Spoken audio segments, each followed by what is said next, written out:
There's a problem with the bridges on WestCreek guitars. But is it a problem with other import guitars? I think the answer is yes, and I'll show you why. Stick around, this is going to be a very good video.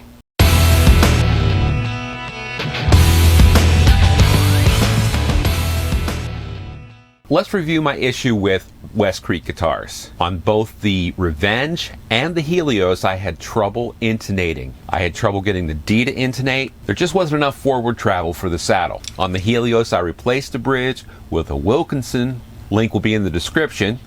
Problem fixed. But now I know that there's even a problem with the Wilkinson bridge, and maybe even a bigger problem industry-wide. Guitar players, guitar manufacturers, and even respected vendors are all sending the same message. The screws on the bridge goes towards the pickup and the headstock. Again, the screws on the bridge goes towards the pickup and the headstock. Now, Stu-Mac is one of the most respected tool manufacturers, and on their webpage they say, for a Tune-O-Matic bridge, the screws face towards the neck. I'll quote, "The intonation adjustment screws on a Tune-O-Matic bridge should face the neck and the pickups, not the tailpiece. If they're reversed, the adjustment screw heads may interfere with the strings coming off the saddles. When this happens, it alters the string angle and can cause rattling and other problems." There you have it. No ifs, ands, or buts, no equivocation, period. Full stop. The screws goes towards the neck. But not so fast, because not all Tune-O-Matic bridges are the same. There are two classic styles of Tune-O-Matic bridges, and the differences are rather subtle, and what we're talking about is what Gibson designed. Now, import guitars don't follow that design to the letter. They can do with what they want. Aftermarket parts are the same. They are loosely based upon the standard, but they're not to the standard. Okay, style 1 of the bridge is called the ABR1, the Adjustable Bridge 1.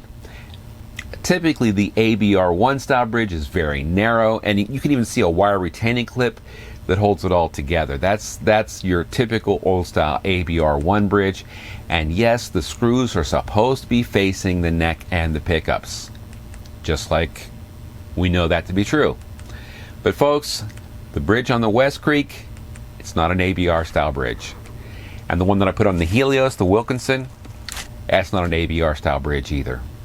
What these are called Nashville style bridges. Nashville style bridges are typically wider than ABRs, and they mount with the screws facing the tailpiece. Now take a close look at this picture of the Wilkinson bridge. The screws are pointed towards the neck, ABR style. That's how I installed it too.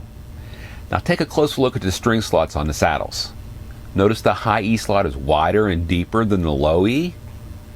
It's because it's on backwards. So let's put this to the test and get the WestCreek Revenge on the table and see if simply reversing the bridge can fix our intonation problems.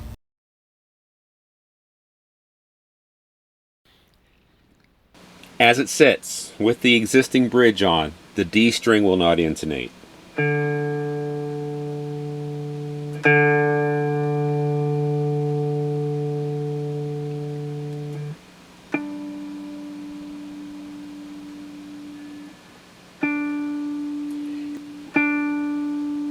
It is noticeably flat.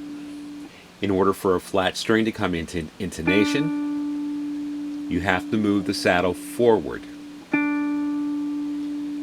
On this particular guitar and this particular saddle, there is no more forward travel available. This D is always going to be flat.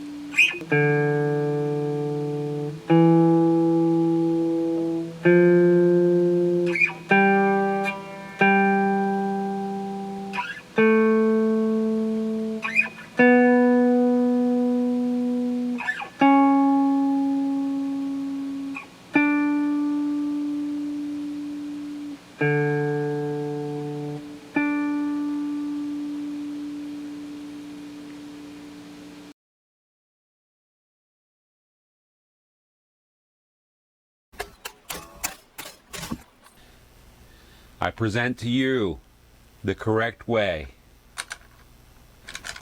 to put on a Nashville style bridge. Ta-da! Now by doing so, the D string that we couldn't intonate, we just gave it several more millimeters of forward travel.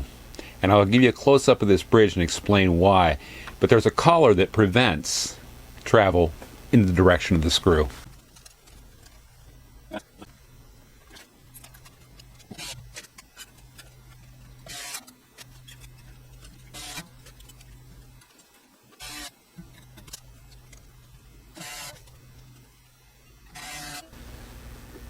Okay, strings are on. Let's tune it up and get it intonated.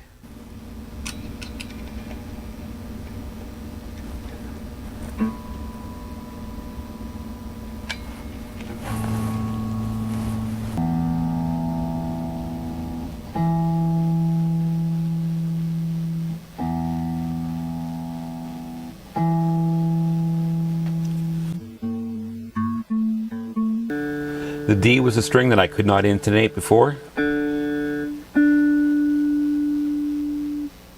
gotta be kidding me.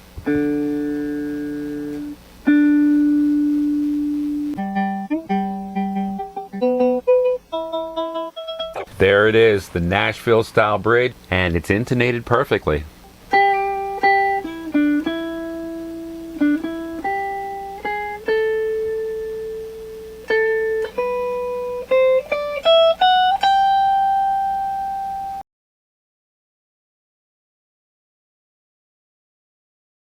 Intonation is important because you want your note here to sound exactly the same up here, just an octave higher.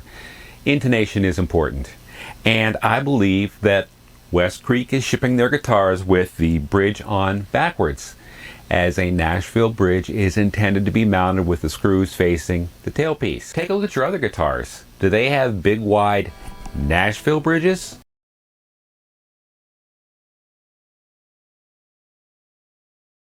Well, I do want to thank you for watching the video, especially if you made it all the way to the end. Again, no slam on WestCreek guitars. I think that they, like most, have gotten into the habit of making sure the screws face towards the headstock, towards the pickups. And I don't think that's always right, especially if you've got a Nashville bridge. Again, I want to thank you for watching. If you made it this far, I do appreciate it. I want you to take a moment to like and subscribe to the channel, because subscribing right now is the big metric. Shooting for 1,000. I know it's going to happen soon, because this community of affordable gear lovers is everywhere. We're growing, and yeah. So please, like and subscribe. I do appreciate it. Till next time, take care of yourself. Keep chugging away on that affordable gear, and we'll talk to you next time. Peace.